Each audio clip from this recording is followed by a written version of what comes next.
Mean राशि वाले बंधु, आप सभी को बहुत बहुत स्वागत है, अभिनंदन है मीन मंथन यूट्यूब चैनल में।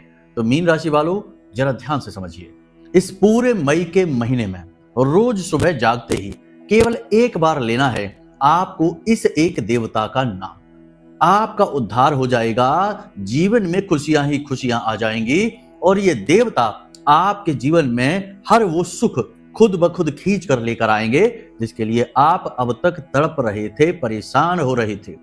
जी नहीं, ये आपके कुल देवता नहीं है, आपके पितृ देवता नहीं है, स्थान देवता भी नहीं है। इनके विषय में हम आपको पहले भी बता चुके हैं, लेकिन ये एक ऐसे देवता हैं जिनसे आप अब तक अनभिज्ञ हैं और इनके विषय में आज ना केवल हम आपको एक बार केवल कुछ विशेष नियम के साथ सुबह सुबह नाम लेने वाला प्रयोग बताने वाले हैं, बल्कि और भी गहरा और बहुत अद्भुत ज्ञान देने जा रहे हैं जिसे आपको जानना बेहद आवश्यक है।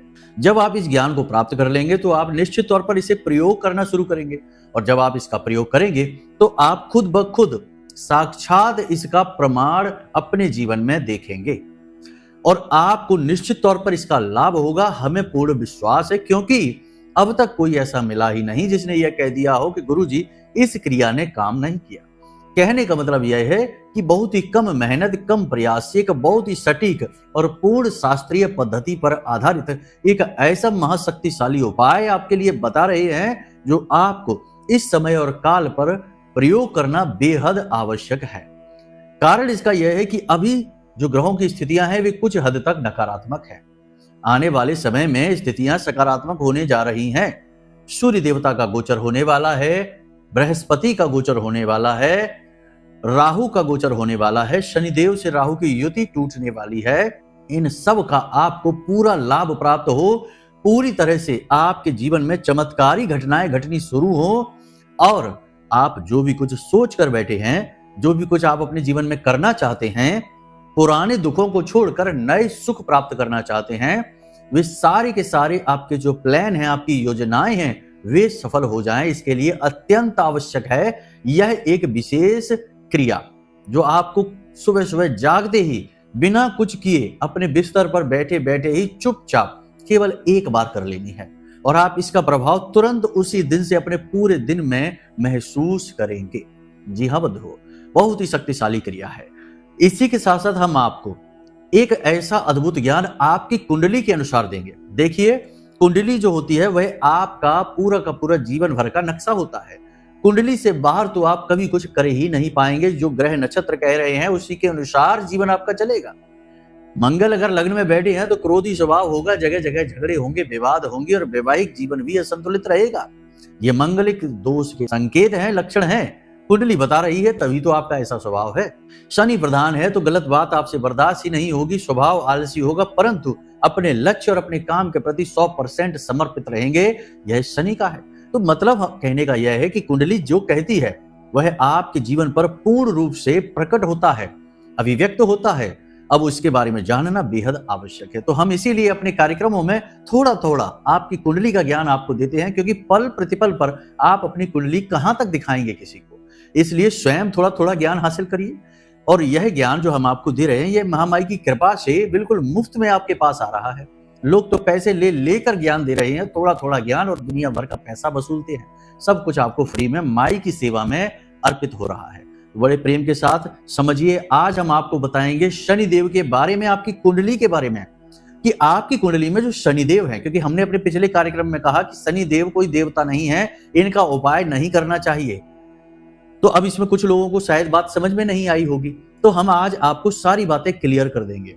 किस स्थिति में आपको शनिदेव का उपाय करना चाहिए, किस स्थिति में नहीं करना चाहिए, और शनिदेव कब आपकी कुंडली में शुभ हैं, कब अशुभ हैं। आप खुद अपना चार्ट ओपन करना, मोबाइल में कोई ऐप है उसमें निकाल लेना अपनी डिटेल डालकर, या फिर आपकी खुद की कुंडली अगर बनी रखी है आपके घर में तो उसे ओपन करके बैठिए और लग्न चार्ट में आपकी शनि की स्थिति को देखकर बताएंगे कि शनि शुभ हैं या अशुभ हैं, इनकी दृष्टि आपके ऊपर क्या प्रभाव डालेंगी, और सबसे महत्वपूर्ण बात कि शनि का उपाय आपको करना भी चाहिए कि नहीं, क्योंकि शनि आपकी कुंडली का सबसे शक्तिशाली ग्रह होता है।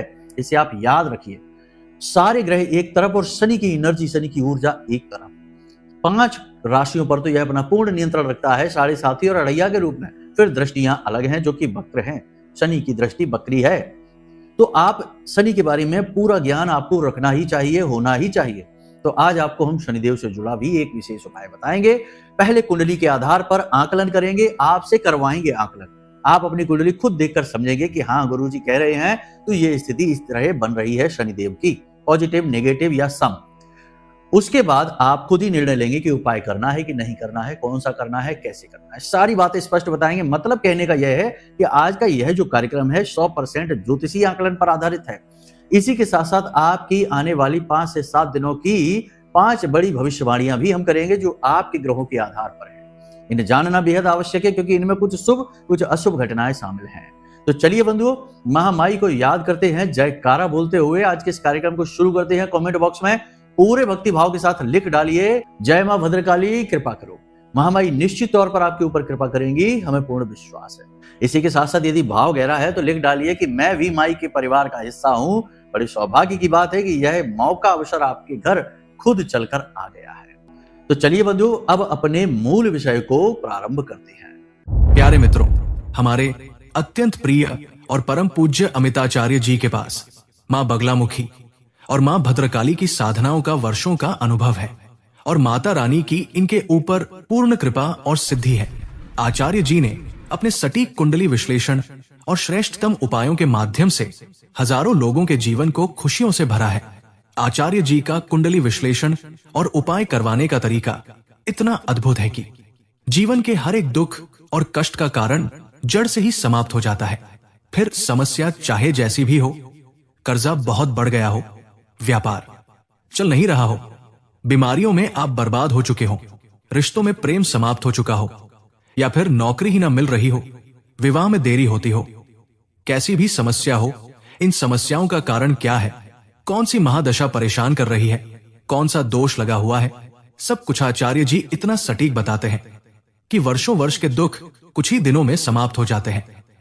अगर आपके जीवन में भी कोई ऐसी संकट की घड़ी है तो यही सही समय है जब आप पूज्य आचार्य जी के हाथों से अपनी कुंडली का विश्लेषण करवाएं और वर्षों से चल रहे दुखों और संकटों के इस चक्र से बाहर निकल जाए।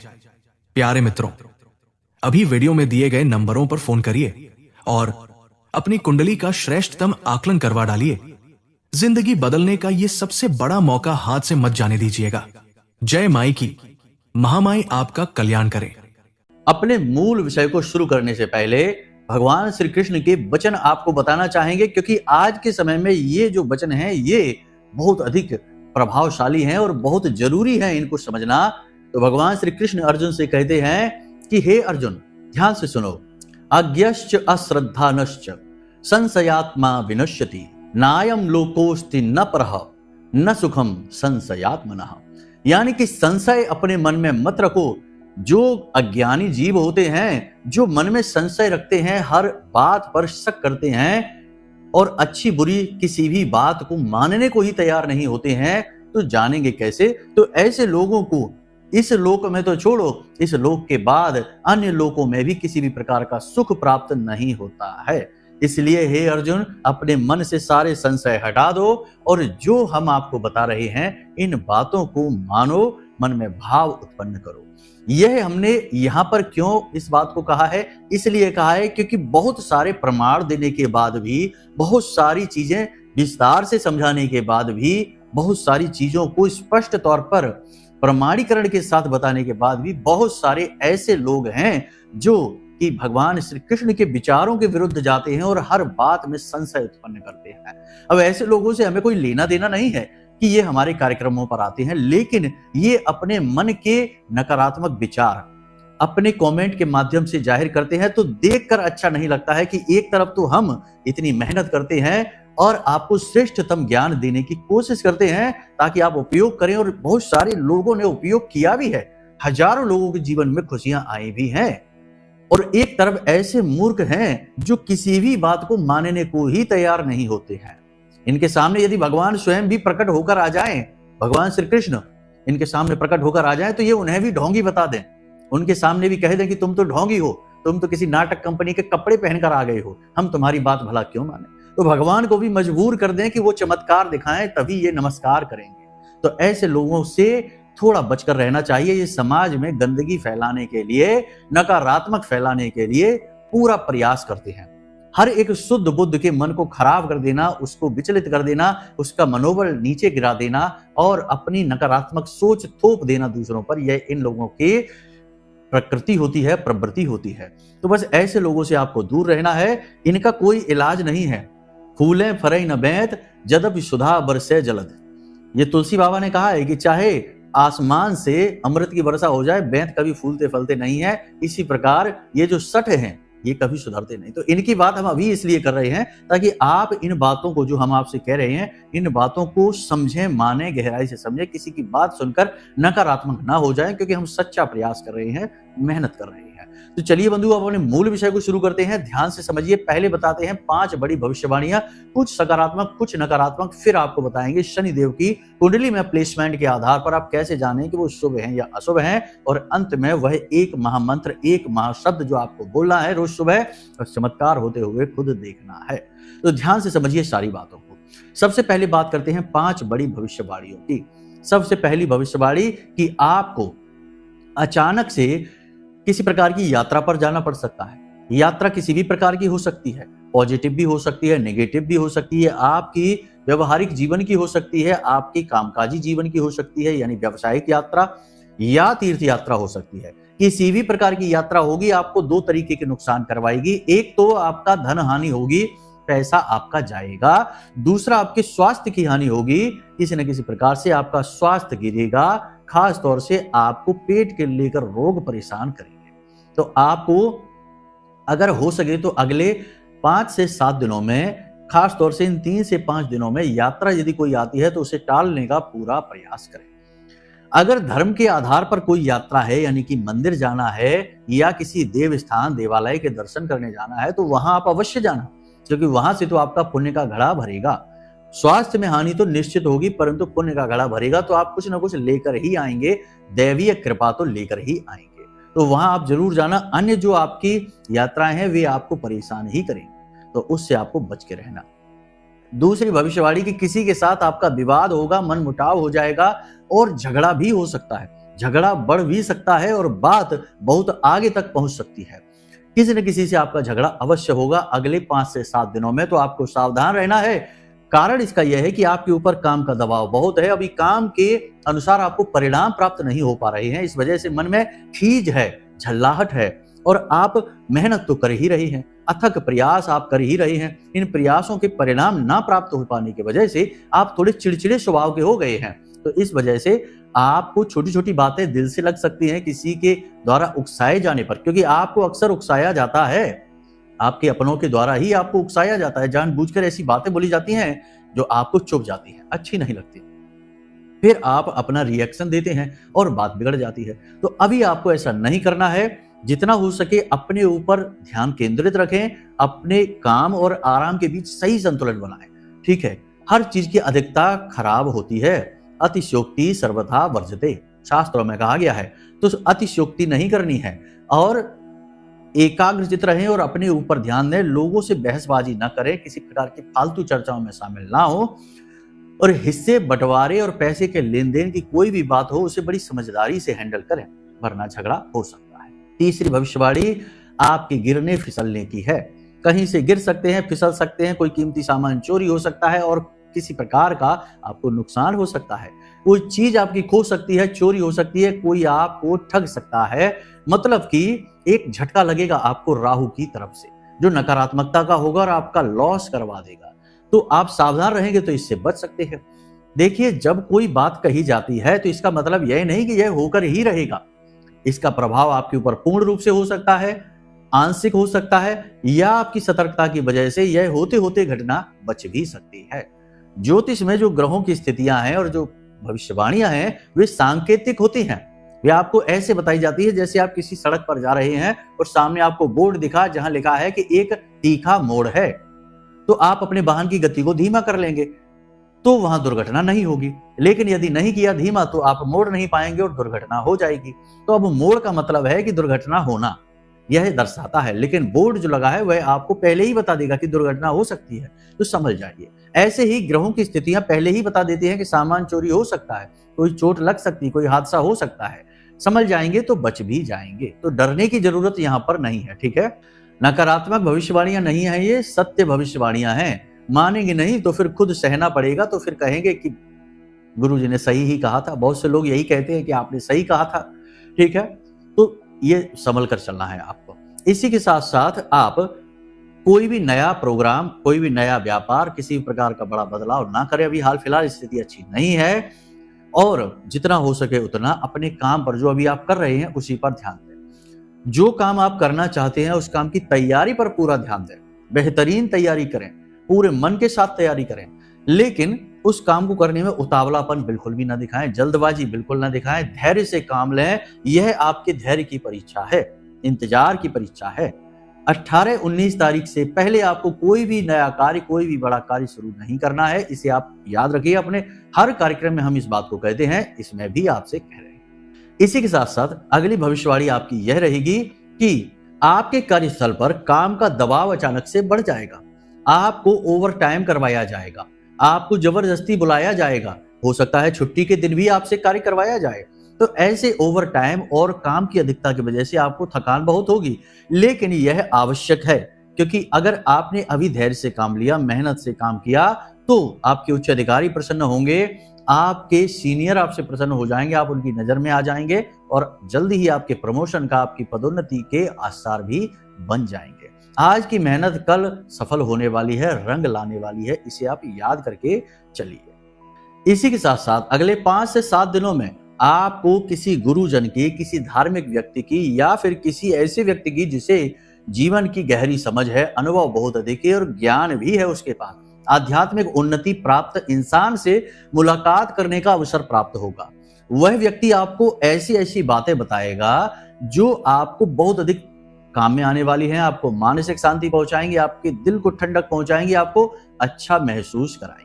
देखिए, जीवन तो सभी जी रहे हैं, लेकिन ये जीवन सिर्फ जिए जा रहे हैं, एक अंधी दौड़ में भागे जा रहे हैं। किसी को कुछ मिल जाता है और किसी को कुछ नहीं मिल पाता है, तो मिलने वाला और नई चाह के लिए भागने लगता है, और जिसको नहीं मिल पा रहा वो अपनी उसी चीज की खोज में लगा रहता है, बिल्कुल कस्तूरी मृग की तरह, जो खुशबू की तलाश में जीवन भर भागता रहता है, लेकिन वह खुशबू तो उसके अंदर ही है। तो जिस खुशी, जिस आनंद की तलाश में हर इंसान भाग रहा है, दौड़ रहा है, वह आनंद उसके अंदर स्वयं विराजमान है। बाहर की चीजों से कभी कोई आनंद प्राप्त नहीं हो सकता, खुशी प्राप्त होगी, और खुशी क्षणिक होती है। आपने कोई मोबाइल महंगा खरीद लिया, कार खरीद ली, घर खरीद लिया, कुछ समय तक आपको खुशी का एहसास होगा, परंतु बड़ी जल्दी यह खुशी गायब हो जाएगी। लेकिन आनंद, जिसकी आपकी आत्मन को तलाश है, आपके अंदर बैठे आत्मा को तलाश है, उस आनंद के लिए आपको स्वयं के अंदर डुबकी लगानी पड़ेगी, खुद को जानना होगा। योग, प्राणायाम, आध्यात्म के माध्यम से, भगवान की भक्ति के माध्यम से। तो यह आपको कौन बताएगा? यह बताएंगे कोई गुरुजन, कोई ध्यानी व्यक्ति, कोई महान व्यक्ति जिन्होंने आध्यात्मिक उन्नति हासिल की है। तो ऐसे किसी व्यक्ति से आपकी मुलाकात हो सकती है, बात हो सकती है, चर्चा हो सकती है, जिनकी बातें सुनकर आपको बहुत अच्छा लगेगा, और आपको जीवन जीने का एक नया ढंग, एक नया सलीका, एक नया तरीका प्राप्त होगा। ये कुछ अच्छी, कुछ बुरी, कुछ पॉजिटिव, कुछ नेगेटिव भविष्यवाणियां हैं। इन्हें आप समझ लेना। कम से कम 70 से 80% ये भविष्यवाणियां आपके जीवन में सच होने वाली है। शरीर के किसी एक भाग में दर्द हो सकता है, चोट लग सकती है, फिसल कर गिर सकते हैं, आपके हाथों से कोई चीज फिसल कर गिर सकती है, महंगी चीज या सस्ती चीज, ये आप देख लेना, समय बताएगा, लेकिन ऐसा हो सकता है। किसी की बातों में आकर आप कंफ्यूज हो सकते हैं, धोखा खा सकते हैं और ठगे भी जा सकते हैं, तो थोड़ा सतर्क रहना है। आपको अच्छे बुरे की समझ करने में थोड़ी सी परेशानी होगी, आप भले बुरे का ज्ञान उपयोग नहीं कर पाएंगे, दिमाग पर एक धुंध सी छाई रहेगी, करना बहुत कुछ चाहेंगे लेकिन कर नहीं पाएंगे, पता नहीं क्या है ऐसा कुछ जो आपको रोकेगा। तो ये तो थी आपके जीवन की कुछ जरूरी भविष्यवाणियां जिन्हें आपको जानना बेहद आवश्यक था। अब बात करते हैं शनि की। राशि चक्र का सबसे ताकतवर ग्रह, कलयुग का राजा, और जीवन में बहुत महत्वपूर्ण भूमिका निभाने वाला, कि आपका आधार मजबूत करने वाला, आपको ज्ञान देने वाला, धैर्य का पाठ पढ़ाने वाला ग्रह। अच्छा भी है, बहुत बुरा भी है, दोनों बातें हैं। समझिए कैसे। शनि एक बूढ़ा ग्रह है, ध्यान का, वैराग्य का कारक है। जिन राशि का स्वामी जैसे मकर और कुंभ राशि का स्वामी है, तो ये जातक अक्सर उम्र बढ़ने के साथ साथ बैरागी हो जाते हैं, संसार से कटने लगते हैं, भगवान की भक्ति में डूबने लगते हैं। बहुत सारे कुंभ राशि के और मकर राशि के जातक इस बात को समझ पाएंगे कि वे अध्यात्म की गहरी समझ रखते हैं, क्योंकि इनकी राशि का स्वामी शनि है। शनि की 3 दृष्टियां होती हैं। शनि की तीसरी दृष्टि, 7वीं दृष्टि और 10वीं दृष्टि, जिसमें 10वीं दृष्टि अच्छी मानी जाती है, तीसरी और 7वीं ज्यादा अच्छी नहीं मानी जाती हैं। अब दृष्टियों की बात करें तो तीसरी जो दृष्टि होती है शनि की, यह सिखाती है कि आपको जिस भी भाव में पड़ रही है आप अपनी कुंडली उठाकर देखिए और शनि की स्थिति देखिए। मान लेते हैं कि आपके लगन में ही शनिदेव बैठे हुए हैं, यानी पहले भाव में शनिदेव बैठे हुए हैं, तो तीसरी दृष्टि पड़ रही है तृतीय भाव में।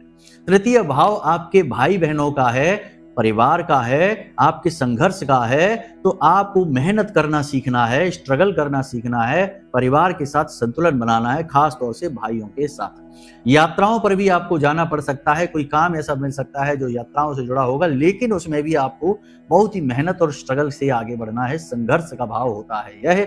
और यहाँ पर तीसरी दृष्टि भी संघर्ष की होती है, यानी कि यहाँ पर शनिदेव आपके संघर्ष को बढ़ा देंगे।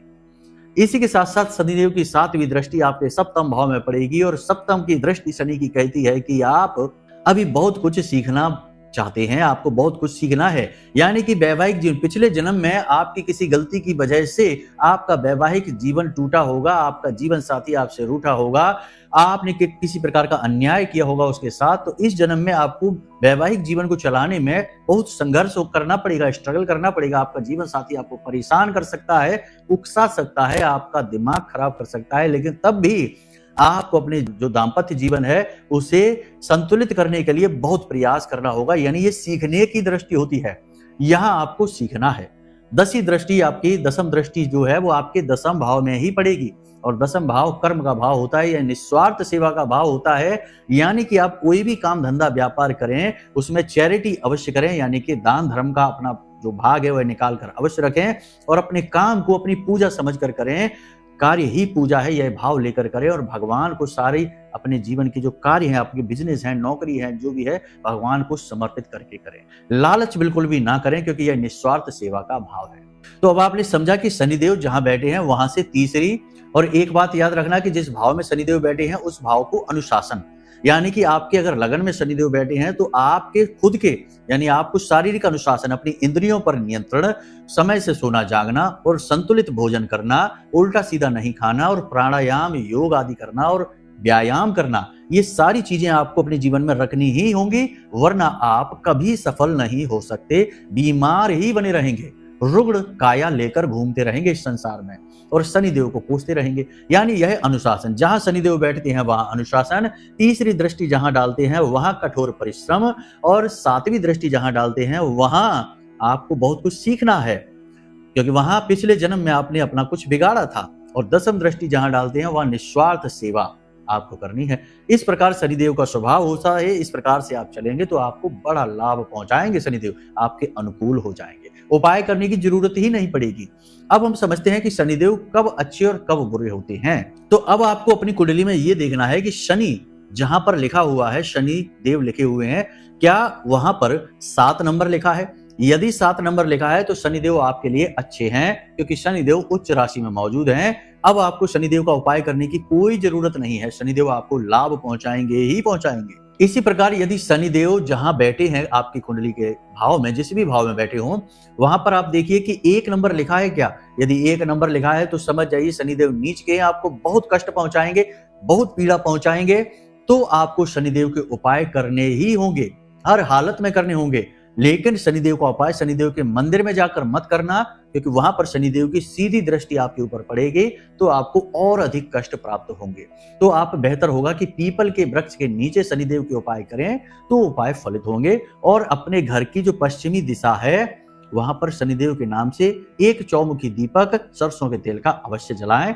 आपका शनि का जो प्रभाव है वह अनुकूल होने लगेगा। लेकिन फिर भी शनिदेव की पीड़ाएं तो आपके जीवन में रहेंगी ही रहेंगी। अब एक चीज आपको और देखनी है कि आपकी कुंडली के 3, 6, 10 और 11, यानी कि अपनी कुंडली में आपके ने 1, 2, 3, 4 करके भाव, तीसरे भाव में, 6वें भाव में, 10वें भाव और 11वें भाव में यदि शनिदेव बैठे हैं तो आपके लिए अपने आप शुभ हो जाते हैं। छठवां भाव जो है वह रोग कारक होता है, शत्रु कारक होता है, शत्रुओं का शमन कर देते हैं, रोग कारक नहीं रहता, जातक स्वस्थ हो जाता है। तो ये भाव में जब शनिदेव बैठते हैं तो बहुत ही शुभ फल देते हैं। तो यहां पर जब शनिदेव बैठे तो आपको शनि का उपाय करने की कोई आवश्यकता नहीं है, ठीक है। लेकिन इसके विपरीत 1, 2, 5, 7 यानी कि प्रथम, द्वितीय, पंचम और सप्तम भाव में यदि शनिदेव बैठे हैं तो आपके लिए अशुभ फल देने वाले हैं। अब आपको शनिदेव का उपाय करना चाहिए। इसी प्रकार 4, 8 और 12 में यदि शनिदेव बैठ गए हैं तो ये प्रबल अनिष्ट कारक होते हैं। ऐसे में आपको शनिदेव की भयंकर पीड़ाएं सहनी पड़ेंगी। हर काम बनते बनते बिगड़ेगा, काम बनेंगे ही नहीं और अंत में यानी अंतिम बिंदु पर जाकर आपके काम रुक जाएंगे या असफल ही हो जाएंगे। तो आपको शनिदेव के फिर लगातार उपाय करने चाहिए इन स्थितियों में। और भी बहुत सारी स्थितियां होती है जिनसे शनि के शुभ अशुभ परिणामों को देखा जाता है, लेकिन फिलहाल हमने मोटे मोटे तौर पर आपको बता दिया है। आप वीडियो को दोबारा देख सकते हैं, चीजों को नोट कर सकते हैं, अपनी कुंडली में आप खुद जान सकते हैं कि शनिदेव आपके लिए शुभ हैं या अशुभ हैं। अब इतने के बावजूद भी यदि आपको कंफ्यूजन है, आपको समझ में नहीं आ रहा है कि क्या शनिदेव शुभ हैं या अशुभ हैं, क्योंकि अभी देखो शनि की स्थिति ज्यादा नाजुक बनी हुई है। हर व्यक्ति आज के समय में शनिदेव से पीड़ित है, क्योंकि शनि राहु की युति हर एक की कुंडली में बनी हुई है। तो अब ऐसे में सही निर्णय ले पाने में आपको शायद कठिनाई हो रही हो, और शनि से लाभ तो सभी लेना चाहते हैं, क्योंकि शनि ही तो मनी है। याद रखना कि पूरी कुंडली में अगर आपको सबसे ज्यादा धन दौलत कोई एक ग्रह दे सकता है तो वह बुध शुक्र नहीं है, सूर्य और गुरु भी नहीं है, राहु भी नहीं है, वह है शनि। इसीलिए शनि को मनी कहा जाता है, शनि धन कारक है। तो शनि से लाभ सबको चाहिए, और सबसे पहले शनि की पीड़ा में कुछ भी चिंता है तो वह धन ही है, इसका ध्यान रखना। तो आपको शनि के लाभ कैसे मिलेंगे? अब चाहे शनि आपकी कुंडली में शुभ हैं या अशुभ हैं, कौन इतनी सिरदर्दी करे, हमें तो सीधा सीधा एक उपाय दे दीजिए। तो वही उपाय आपको हम बताने जा रहे हैं। याद रखिए कि शनि देव का अपनी पत्नी के साथ एक अजीब सा आंकड़ा है। उनकी पत्नी ने ही, नीलमंदा जिनका नाम है, नीला देवी भी जिनका नाम है, उन्होंने ही शनिदेव को श्राप दे दिया था। लेकिन बाद में श्राप देने के बाद शनिदेव ने उन्हें माफ भी कर दिया, क्योंकि शनिदेव बहुत भोले भाले हैं। उन्होंने अपनी पत्नी को कोई भी पलट का श्राप नहीं दिया, ना ही निवेदन किया, उनके श्राप को बड़े प्रेम से स्वीकार कर लिया। तो उनकी पत्नी को बड़ा ही ग्लानि का भाव उत्पन्न हुआ उनके हृदय में कि उनसे कितना बड़ा पाप हो गया। तो उनके अंदर जो नकारात्मकताएं थी, वे नकारात्मकताएं 8 रूपों में प्रकट हो गई, और उन नकारात्मकताओं को शनिदेव ने स्वीकार कर लिया। देखिए कितने भोले वाले शनिदेव हैं यहाँ पर, कि अपनी पत्नी के नकारात्मक रूपों को भी स्वीकार कर लेते हैं। तो अब ऐसे में नियम यह बन जाता है कि जो भी व्यक्ति शनिदेव की पत्नी की 8 नकारात्मक स्वभाव, यानी इन्हें भी 8 पत्नियां कहा गया है शनिदेव की, इनका नाम सुबह सुबह लेता है तो उसके जीवन से शनिदेव का हर एक प्रकार का कष्ट कटता ही कटता है। चाहे शनिदेव आपकी कुंडली में शुभ हो अशुभ हो, कोई फर्क नहीं पड़ता है। और यह एक ऐसा मात्र उपाय है जो कभी भी गलत परिणाम नहीं देता है। यानी कि जैसे हम मंदिर में जाने का उपाय या दीपक जलाने का या पीपल के नीचे दीपक जलाने के उपाय को ना बोलते हैं कि इन उपायों को बिना सलाह के ना करिए, लेकिन इस एक उपाय को कोई भी व्यक्ति कर सकता है और इसका परिणाम तुरंत प्राप्त होता है। आप सुबह सोकर जैसे ही जागे, अपने ही बिस्तर पर बैठकर कराग्रे मंत्र वगैरह जो क्रियाएं हैं उन्हें करने के बाद मन में इस एक मंत्र का जाप करें, जिसमें शनिदेव की 8 पत्नियों के नाम आ जाते हैं। केवल एक बार आपको बोलना है और शनिदेव को प्रणाम करना है और अपने बिस्तर को छोड़ना है और अपने काम शुरू करने हैं। और आप इसका प्रभाव पहले दिन से ही अपने जीवन में महसूस करेंगे। तो क्या है वह शनिदेव की 8 पत्नियों का नाम का स्वरूप, कैसे लेना है, ध्यान से समझिए। मोबाइल की स्क्रीन पर भी आपको दिखाई दे रहा है और हम बोल कर भी आपको बता देते हैं। तो ध्यान से देखिए, मोबाइल की स्क्रीन पर हम बोलने जा रहे हैं इन नामों को। ध्वजनी, धामिनी, चैव कंकाली, कलह प्रिया, कंटकी, कलही, चाथ, तुरंगी, महसी, अजा। ये शनिदेव की 8 पत्नियों के नाम हैं। अब शनिदेव से निवेदन है, शनेर नामानि पत्नीना मेतानि सम जपम पुमान, दुखानि नाशये नित्यम, सौभाग्य मेधते सुखम। यानी कि आपको ये 2 श्लोक हैं, इन्हें बोलना है। इनमें शनिदेव की 8 पत्नियों के नाम हैं, साथ ही साथ शनिदेव से निवेदन है कि आप हमारे दुखों का नाश करें। पहले दिन से ही इसका प्रभाव आप अपने जीवन में महसूस करेंगे, हम आपको गारंटी के साथ कहते हैं। हाँ, भाव आपका गहरा जरूर होना चाहिए। फॉर्मेलिटी के लिए, यूं ही दिखावे के लिए आप कुछ भी बोल देंगे और देवता प्रसन्न हो जाएंगे, ये भ्रम आप बिल्कुल मत पालना। इससे तो बेहतर है आप करना ही नहीं। तो चलिए बंधुओं, यहां तक जो बातें हमने आपको बताई हैं, उन बातों को गहराई से समझकर अपने जीवन में उतारना, आपको निश्चित तौर पर पॉजिटिव रिजल्ट मिलेंगे। ये हमारे अपने अनुभव हैं और हमने हजारों लोगों पर ये आजमाए हैं, सबको पॉजिटिव रिजल्ट ही मिले हैं। तो अब यदि कोई प्रश्न मन में उठे या कुंडली विश्लेषण कराना है तो हमने नंबर वीडियो में दे रखा है, इन नंबरों पर फोन करिए, हम स्वयं आपकी कुंडली का विश्लेषण करके आपको दे देंगे और एक्यूरेट उपाय, बिल्कुल सटीक उपाय आपको दे देंगे, जिससे कुछ ही दिनों में आपके जीवन का कायाकल्प हो जाएगा। चलिए बंधुओं, कार्यक्रम को विराम देते हैं। हमेशा हंसते रहिए, मुस्कुराते रहिए, सकारात्मक रहिए, महामाई पर अपनी आस्था और विश्वास बनाकर रखिए, क्योंकि आपका उद्धार तो वहीं से होना है। तो प्रेम से बोलिए जय माई की। महामाई आपका कल्याण करें। धन्यवाद। हमारे प्रिय और परम पूज्य आचार्य जी ने अपनी साधनाओं के अनुभवों पर आधारित शक्तिशाली उपाय और क्रियाओं के माध्यम से हजारों लोगों के जीवन को पूरी तरह से बदला है। आचार्य जी के द्वारा बताया गया हर एक उपाय इतना सटीक और कारगर होता है कि जो भी इसे पूरे भाव के साथ कर लेता है, उसे साक्षात महामाई की कृपा और आशीर्वाद प्राप्त हो जाती है। इसलिए निसंकोच इन उपायों को पूरे भाव के साथ करिए, आपका कल्याण होगा। जय माई की।